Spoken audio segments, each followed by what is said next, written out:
Original emblems can become faded, pitted, or even paint flaking, making it look pretty terrible on your car after decades of being on the road. If you're in search of a new one, you'll be happy to hear that we carry the exact reproduction that you need. Hey, I'm Dennis, and welcome back to our OPGI product feature powered by Resto Parts, Original Parts Group's in-house brand.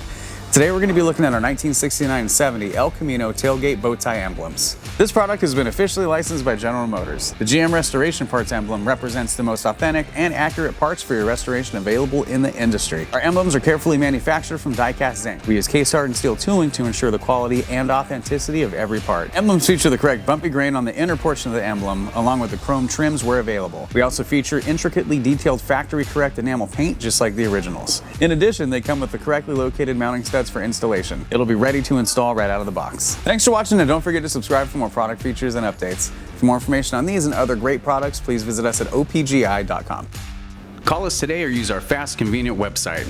Buy direct with Original Parts Group and enjoy the benefits of shopping with the recognized leader in the industry with decades of experience, the highest in-stock ratio, a helpful and knowledgeable sales staff, and fast professional shipping.